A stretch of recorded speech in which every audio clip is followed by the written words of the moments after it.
Bonjour, bonjour à toutes et à tous, bienvenue dans Smart Impact, l'émission de la transition écologique et de la responsabilité sociétale des entreprises, avec un invité exceptionnel aujourd'hui, Jean-Louis Etienne, médecin, explorateur, grand spécialiste des mondes polaires. Il se lance dans un nouveau défi avec son PolarPod, une plateforme océanique conçue pour dériver autour de l'Antarctique.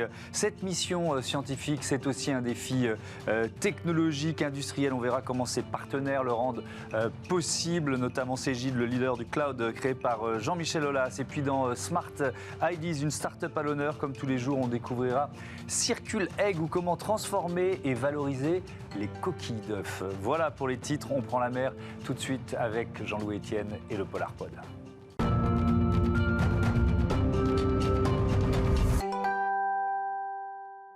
Bonjour Jean-Louis Etienne. Bonjour. Heureux de voir que le projet PolarPod aboutit. Je vous avais reçu il y a quelques années sur RTL. L'idée, elle était magnifique, elle était séduisante, mais l'horizon encore un peu lointain. Vous y voyez plus clair aujourd'hui. Vous en êtes où? Est-ce que vous avez une date de démarrage en tête? Alors la date de démarrage, si vous voulez, ça a été il y a quelques jours l'annonce officielle de l'expédition, parce que c'est un montage qui prend du temps, avec un démarrage dans le courant circumpolaire, donc cet océan qui fait le tour de l'Antarctique, en fin 2023. Fin 2023. Donc là, on se rapproche effectivement de l'échéance, parce qu'il va falloir construire le PolarPod, etc. Donc le processus est enclenché, on va dire. Alors, ce projet, ce PolarPod, cette idée-là de tourner, ça va durer 1 an, c'est ça Non, ça a augmenté. Ça a monté. Oui, on nous a demandé, les chercheurs nous ont demandé de faire 2 fois le tour de l'Antarctique. Donc ça prend plus de temps. 2 tours du monde, ça va prendre 3 ans. Ça va prendre 3 ans. C'est quoi les demandes des scientifiques, justement, des chercheurs? La première demande, c'était on a besoin de mesures in situ de longue durée. Ça veut dire on a besoin de s'installer sur cet océan. Là, on parle des 50e hurlants que les marins du Vendée Globe fréquentent tous les 4 ans. Difficile d'accès, loin, coûteux. Donc l'idée, c'était quel type de vaisseau permet de séjourner sur cet océan de tempête, on va dire, dans des bonnes conditions de sécurité et de confort. Donc le PolarPod permet ça. Et l'attente des scientifiques, grand 1, c'est un acteur majeur du climat. Vous voyez cet océan qui fait le tour de l'Antarctique, c'est un acteur du courant circumpolaire mondial, du courant océanique mondial. Et deuxièmement, c'est le principal puits de carbone océanique de la planète. Parce que cette immensité d'eau froide capte le CO2. Les eaux froides beaucoup plus que les eaux tempérées. Donc, on voit bien les enjeux environnementaux, quoi. Et c'est mal connu aujourd'hui, c'est ça? On sait que c'est un acteur majeur du climat. La performance sur la durée n'est pas connue. On va ramener une mesure, si vous voulez, qui va valider la performance de cet océan. Ce qu'attendent les chercheurs, c'est de savoir la performance vraiment de cet océan, de sa capacité à absorber le CO2. Et la stabilité du PolarPod, parce qu'il est très stable, même dans la grosse mer, ce tube, vous voyez, il est ancré dans des eaux profondes. Donc c'est ça qui lui donne la stabilité. Et à la surface, il y a un treillis, la mer nous passe à travers. Donc on n'est pas secoué par la vague. Et cette stabilité va permettre de mesurer avec grande précision l'échange entre l'atmosphère et l'océan, notamment le CO2.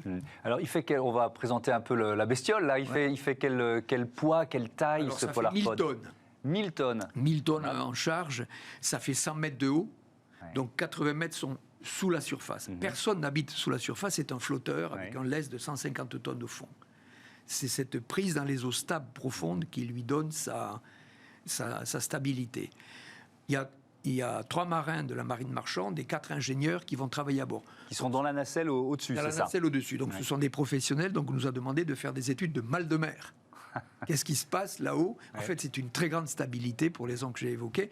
Nous avons fait des essais sur des maquettes, sur des bassins à vagues, à l'Ifremer à Brest, à l'école centrale de Nantes, et donc on se rend compte que c'est un navire extrêmement stable. Et alors on va regarder quelques images, un extrait de la vidéo de présentation, pour comprendre déjà comment vous allez l'emmener jusque-là et le mettre en place. Regardez. Pour répondre à l'attente des scientifiques, nous avons conçu le PolarPod. Sans motorisation, il sera tracté à l'horizontale. Ce vaisseau révolutionnaire répond à 3 exigences. Être économique, écologique grâce aux énergies renouvelables et très stable dans la grosse mer. Arrivé dans le courant circumpolaire antarctique, le PolarPod sera mis à la verticale par remplissage des ballasts à l'eau de mer. Le lest en béton de 150 tonnes, situé à 80 mètres de profondeur, assurera une grande stabilité dans cet océan de tempête que les marins ont baptisé les 50e hurlants. En quoi c'est un vaisseau écologique, ce Polarpod, Jean-Louis Etienne? Alors, il n'a pas de moteur. Ouais. Le moteur principal, c'est le courant circumpolaire qui nous entraîne. Donc, on va se déplacer à la vitesse du courant entre 0,5, 0,7 et 1 nœud, c'est-à-dire entre 1 et 2 km/h. Hein?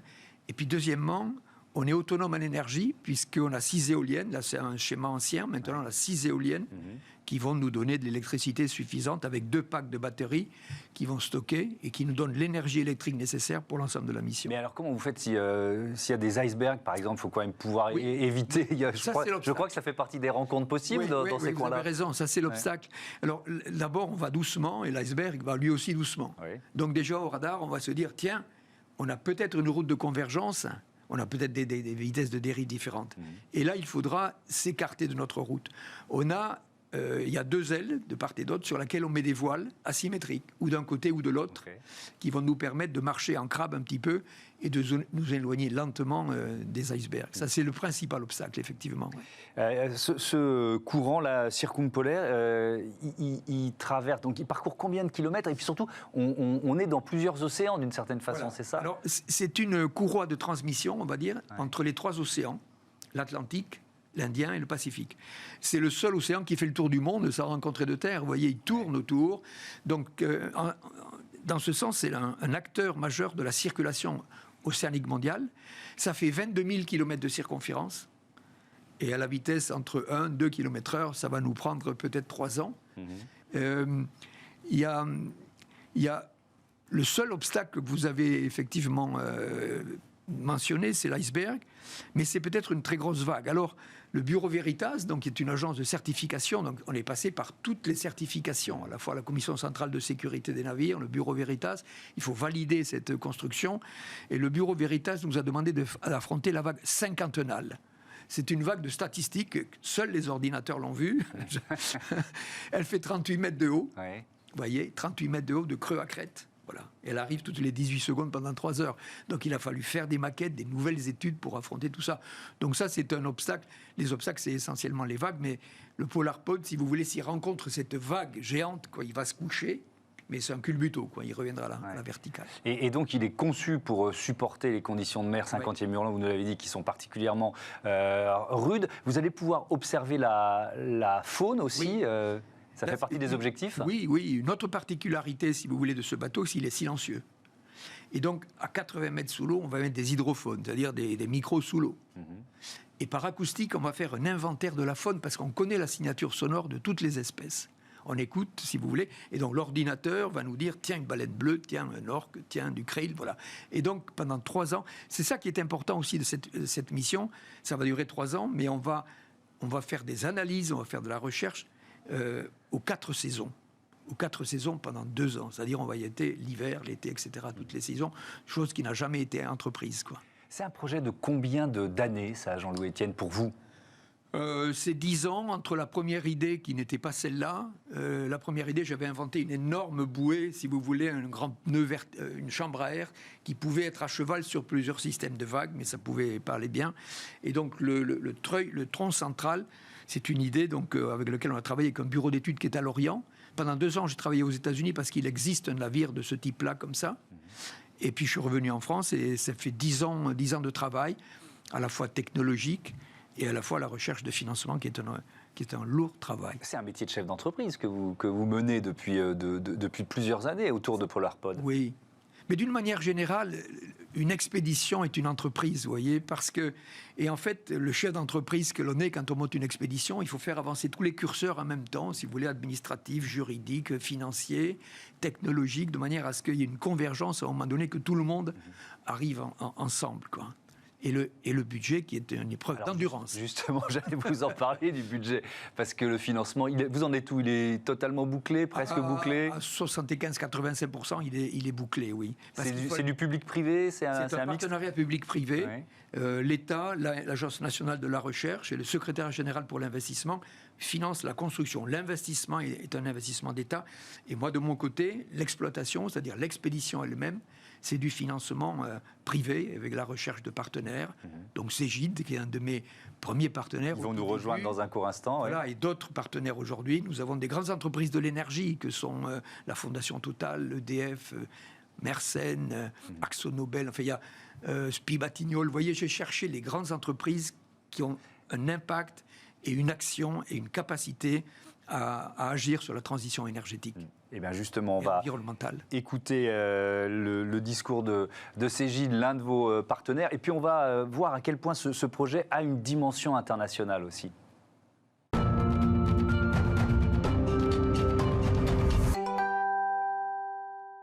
Pour parler de la dimension industrielle, internationale, pédagogique de cette mission PolarPod, j'accueille Valérie Thomassin, directrice marketing et communication de Cégide. Bonjour. Bonjour Thomas. Bienvenue, heureux de vous accueillir. Cégide, entreprise créée par Jean-Michel Aulas en 1993, créateur de solutions de gestion dans le cloud. Pourquoi vous êtes là? Pourquoi vous vous êtes engagé dans ce projet PolarPod à côté de Jean-Louis Etienne? À côté de ce cher Jean-Louis Etienne. Ça compte, hein? Ça compte. Jean-Louis Etienne dans l'histoire. Ça compte. Écoutez Thomas, je crois qu'il y a 3 raisons. La première, c'est que le projet PolarPod, qui est juste incroyable, nous ressemble en fait. Avec humilité évidemment, parce que notre raison d'être chez Cégide, c'est ouvrir les possibles. Alors, ça veut dire quoi, ouvrir les possibles? Ouvrir les possibles, c'est aider nos clients à pouvoir supporter leurs projets, leur permettre d'ajouter de la valeur dans leur métier, l'exercice de leur métier. Donc, nous, on ouvre les possibles dans les logiciels de gestion, avec nos RH, nos DAF, etc. Jean-Louis va ouvrir les possibles. Donc il y a déjà une petite sensibilité, on va dire. La deuxième chose, c'est qu'on a des valeurs. Donc ce n'est pas des valeurs qu'on a déclarées sur des posters un jour, mais on les est allés les chercher dans l'ADN de Cégide. Il y en a 3. Il y en a une qui s'inspirait de nos clients, puisqu'on fait beaucoup de co-création avec nos clients. Il y en a une autre qui s'appelle S'engager ensemble. Donc déjà, il y a un lien. Et la troisième, surtout, c'est explorer toujours. On a une boîte de technologie, on fait 80% de chiffre d'affaires dans le SaaS, donc on est continuellement en train de chercher. Et l'exploration, c'est quand même la spécialité de Jean-Louis. Donc ça nous ressemble. Et puis je dirais la deuxième, c'est que comment résister à Jean-Louis, quoi? Comment la résister? Force de persuasion. Non, mais il n'y pas eu grand-chose à persuader. Je crois qu'on est tous essayés de faire quelque chose. Et on a envie de faire quelque chose en tant qu'être humain. Donc on ne réglera pas tout d'un point de vue climatique, mais au moins soutenir des entreprises telles que celle-ci, c'est juste magnifique. Alors Jean-Louis Etienne, vous l'avez un petit peu dit, mais sans partenaires économiques, industriels, privés, mais aussi publics, ce projet, il n'existe pas. C'est une évidence, mais il faut le rappeler. Oui, il ne peut exister d'abord dans ce partenariat public parce que l'investissement est important pour la construction. Ouais. Et ensuite, ce qui me plaît dans ce partenariat public-privé, c'est que la recherche, d'une manière générale, va devoir de plus en plus s'appuyer sur le privé. Et donc, en France, l'éducation sur ce rapprochement avec le privé est encore assez lente. Donc, c'est cette confiance qu'il faut créer. Et on n'est pas un record, on n'est pas un exploit, on est dans la science fondamentale.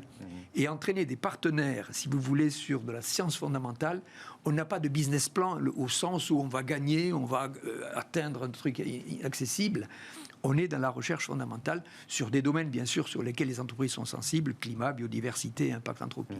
Mais d'ailleurs, on ne l'a pas dit, c'est un projet qui coûte cher. C'est quel budget, le PolarPod? Je ne peux pas vous en parler dans la mesure où, effectivement, on est dans l'appel d'offres auprès des chantiers publics. Donc ça, si vous voulez, c'est quelque chose qui est, enfin, comme tous les appels d'offres, quelque chose dont on ne dévoile pas de manière... C'est très réglementé. C'est très réglementé, de pas informer les chantiers sur, effectivement, l'enveloppe qui est proposée. Valérie Thomassin, pour une entreprise, c'est aussi un enjeu interne. Comment vous allez mobiliser vos collaborateurs et puis votre écosystème, d'une manière générale, autour du projet de Jean-Louis Etienne? Alors, ça a beaucoup cette dimension-là. Donc, comme je vous l'ai dit, la valeur s'engager ensemble et explorer, c'est encore une manifestation. Le point important, c'est qu'en fait, on sponsorise ce projet en vrai sponsor, classique on va dire, mais nous sommes aussi mécènes à travers notre fondation.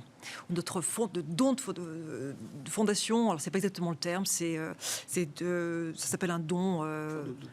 fonds de dotation, voilà, c'est ça, merci, le terme exact, fonds de dotation. Donc, et dans ce fonds de dotation, il y a 400 000 € qui sont investis tous les ans, donc il y en a un petit morceau qui ira pour le projet.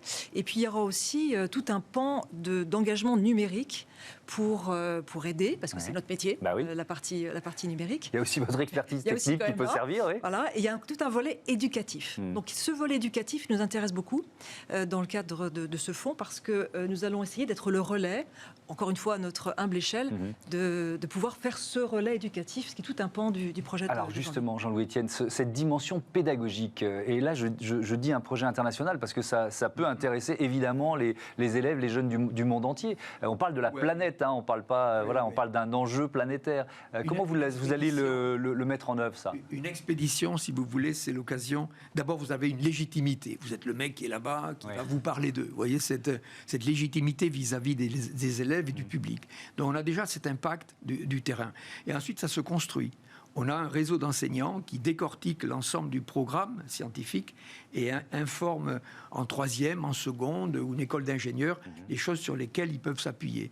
Je donne un exemple. Le PolarPod était le sujet du concours général des sciences de l'ingénieur en 2017. Le concours général, c'est les établissements scolaires qui recrutent leurs meilleurs élèves pour ce concours national. Donc on est déjà engagé dans un processus qui est très très riche. Et le partage en temps réel aujourd'hui, on peut faire du direct si vous voulez, on peut faire visiter virtuellement tout ça. Donc c'est une manière très attractive de créer des passerelles pédagogiques. C'est très puissant en fait comme outil. Donc ça veut dire que vous serez à bord pendant... pas les 3 ans. Hein. Oui, c'est ce que j'allais vous demander. long. Vous allez faire le démarrage, je pense que je vais faire... Il y aura une relève d'équipage, je ne l'ai pas dit, mais effectivement, il y aura une relève d'équipage.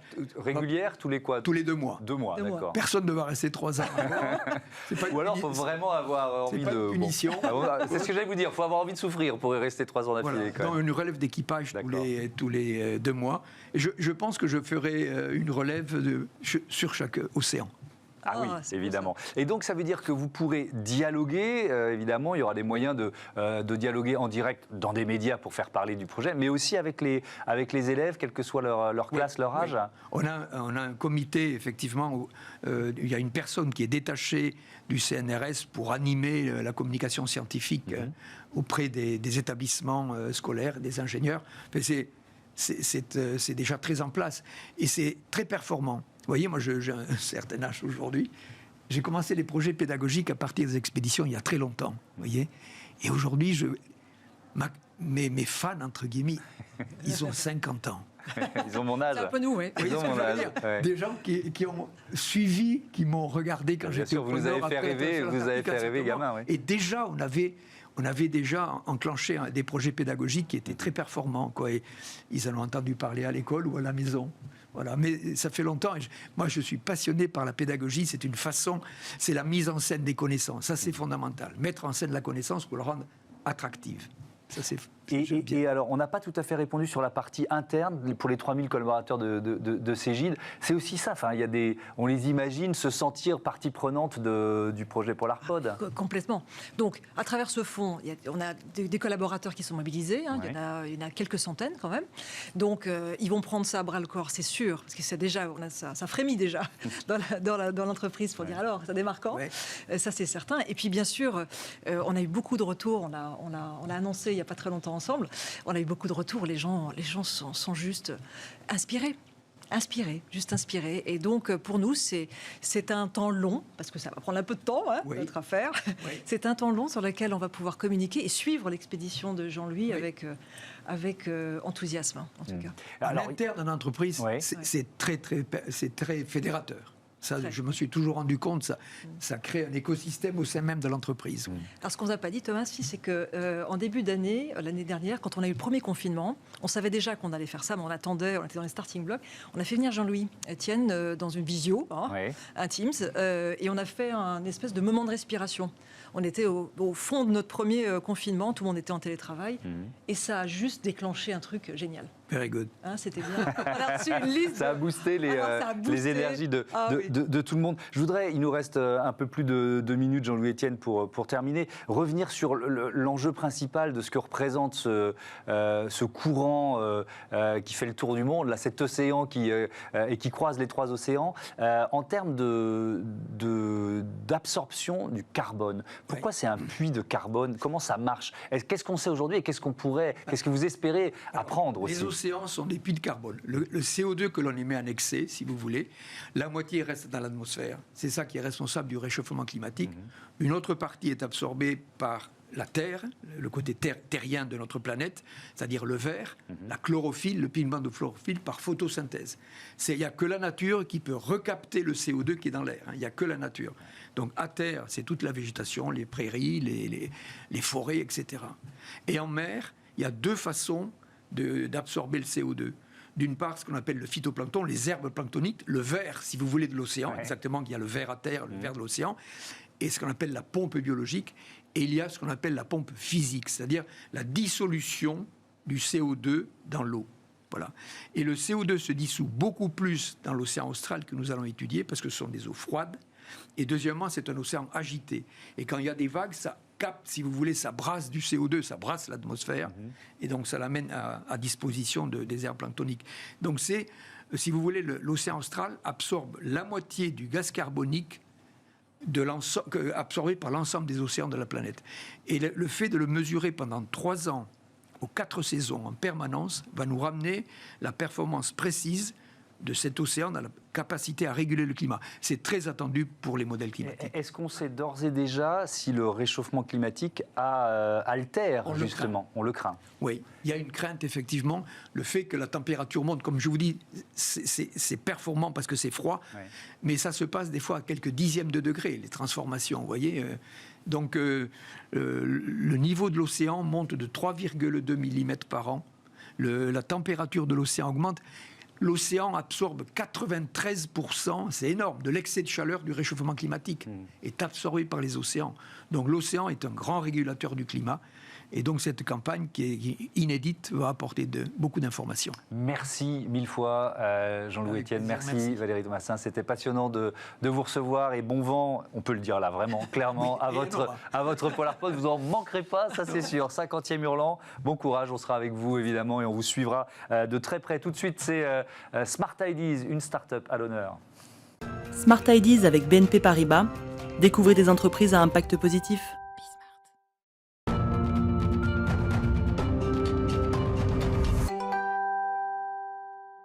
La bonne idée du jour est signée Yacine Cabèche. Bonjour, vous êtes le fondateur de Circuleg. Alors racontez-moi quand, avec quelle idée vous l'avez créée ? Exact, merci beaucoup. Donc, merci de nous donner l'opportunité de présenter notre entreprise. Donc, Circuleg est né il y a 1 an, jour pour jour. On fête notre anniversaire aujourd'hui. Bon anniversaire. Merci beaucoup. Et donc, en fait, c'est donc il y a 1 an, j'étais étudiant à Groupe Paris-Tech, école d'ingénieur en agronomie et agroalimentaire. Et j'avais pas spécialement de vocation d'entreprendre. Je voulais en fait juste me renseigner sur les thématiques du gaspillage alimentaire à l'échelle industrielle. Et donc, là, pour ça, en fait, j'ai rencontré vraiment différents directeurs d'usines. Et c'est là que je me suis rendu compte qu'en fait, il y avait 12 millions de tonnes de coproduits qui étaient rejetés par les industries agroalimentaires, qui étaient actuellement peu, voire pas valorisés du tout. Et donc, suite aux discussions, je me suis concentré en fait sur les directeurs de casseries. Donc, les casseries, c'est des usines en fait qui cassent les œufs, séparent le blanc du jaune et ensuite revendent ce blanc et ce jaune à d'autres industries agroalimentaires. Alors, on ne soupçonne pas qu'il y a ce marché-là aussi. Et donc, votre idée, c'est de récupérer, alors évidemment, récupérer les coquilles et les valoriser. Ça suppose de faire quoi ? Ça suppose quelle technologie ? Exactement, c'est ça. En fait, nous, on part du principe que les coquilles en fait, ont une vraie valeur ajoutée. Et donc, pour ça, en fait, on a développé un procédé innovant, dont d'ailleurs on vient de déposer le brevet, qui permet de séparer les deux constituants de la coquille. Donc, la coquille externe et la petite membrane qu'on connaît tous, blanchâtre, on peut voir lorsqu'on décale un œuf. Parce que chacune a de la valeur et peut être utilisée dans un circuit différent, c'est ça ? Alors nous, pour l'instant, on les valorise vers le même secteur, dans les mêmes secteurs. Donc en fait, la coquille externe, c'est riche à 98% de carbonate de calcium. En gros, c'est du calcium. Et on les valorise vers l'alimentation donc animale, du pet food, les animaux de compagnie, compléments alimentaires et cosmétiques. Parce que alors, déjà, c'est un meilleur impact environnemental, parce qu'aujourd'hui, l'alternative, c'est le carbonate de calcium qui vient des carrières de calcaire. Et donc du coup, et en plus de meilleures propriétés nutritionnelles, je vais passer le nom barbare, mais avec moins de métaux lourds, moins de nanoparticules, etc. Donc ça, c'est pour la partie coquille. Et alors la membrane ? La membrane, donc elle, c'est vraiment un produit innovant et à valeur ajoutée, à haute valeur ajoutée, parce qu'elle est riche en plein de biomolécules, donc notamment le collagène, l'acide hyaluronique, la chondroïtine sulfate. Et en fait, la membrane en tant que telle, elle a des propriétés prouvées au niveau donc, du soutien de la fonction articulaire, la bonne santé de la peau et des cheveux. Et donc en fait, ces deux produits, voilà, on les valorise sur le marché du complément alimentaire, du pet food et de la cosmétique. Et donc, c'est 40 000 tonnes de coquilles disponibles en Exact. France chaque année, c'est ça? Exact, c'est 40 000 tonnes sur... Donc c'est un marché assez gigantesque. Et vous produisez une nouvelle matière première, c'est ça l'idée? Exact. En fait, on récupère les coquilles, donc directement on-site, donc chez les casseries, ou en fait pour éviter tout le transport en amont. Et ensuite, on les pulvérise, on le broie, hygiénise, et forcément on sépare la coquille membrane et on les revend en tant que nouvelle matière première. Donc on fait le lien entre deux filières qui n'existaient pas en fait, ce lien entre les filières de l'industrie agroalimentaire et les filières du cosmétique, complément alimentaire, etc. Alors c'est une idée toute jeune, vous nous l'avez dit, vous fêtez vos 1 an. Vous êtes dans la phase de levée de fonds, c'est ça? Vous en êtes où? Exactement. Donc alors aujourd'hui, voilà, on a prouvé le concept de séparation coquille membrane. On est en train de faire donc le scale-up, donc c'est la montée en échelle du prototype à tout simplement l'unité pilote. Et donc on souhaite avoir une première usine en septembre 2021. Et donc forcément, il y a une levée de fonds qui est prévue donc en juin 2021. Donc on vient de commencer ce qu'on appelle le roadshow, donc c'est-à-dire aller contacter les investisseurs, etc. Vous êtes en train de découvrir ce que vous me disiez, ce métier d'entrepreneur. Complètement. Complètement. C'est quoi? C'est un apprentissage aussi, un nouvel apprentissage? Comment vous le vivez? C'est clairement un nouvel apprentissage. En fait, on est tous heureux au sein de Circuleg, en tout cas d'après les retours qu'on a, parce que justement c'est un apprentissage constant. Tous les jours, on apprend de nouveaux sujets. Lorsqu'on apprend un nouveau sujet, on le modèle parce que forcément à notre entreprise, et ensuite on retraite, on passe un nouveau sujet. C'est ça qui est génial dans l'entrepreneuriat. Quelle ambition vous avez? Parce que y a pas, pour ce que vous allez faire, ça n'existe pas aujourd'hui. Ce lien entre les deux filières n'a pas été fait, c'est ça? Non, c'est ça, voilà, exactement. En France aujourd'hui, il n'y a personne qui donc fait ce lien. Ouais. Et donc on a forcément des concurrents en Europe et aux États-Unis, mais voilà, aujourd'hui, ils n'ont pas cette vocation en tout cas d'avoir un modèle et positionner en fait leur machine à la sortie de toutes les casseries de France ou du monde. Et donc, quelle est l'ambition d'une entreprise comme Circuleg, toute jeune comme ça? Alors, l'ambition, déjà, c'est voilà, aujourd'hui, nous, la coquille d'œuf, c'est une preuve de concept. C'est-à-dire que voilà, on comprend, il y a toute une réglementation liée aux sous-produits animaux, le marketing, forcément, rendre un coproduit qui était donc un déchet en quelque chose de sexy pour d'autres filières. Et donc aujourd'hui, voilà, on commence sur les coquilles d'œuf, mais demain, ce qu'on souhaite, c'est reproduire ce modèle-là sur tous les coproduits. Et ben voilà, c'est ce qu'on vous souhaite. Merci beaucoup. Merci Yacine Cabèche. Bon vent à Circuleg. À bientôt sur Bismart. Voilà, c'est la fin de cette émission. Vous pouvez nous retrouver sur bismart.fr évidemment, ou alors sur les box. Les horaires de diffusion, vous les connaissez. C'est 9h, midi et 20h30. Bismart, la chaîne des audacieux et des audacieuses. Salut à toutes et à tous.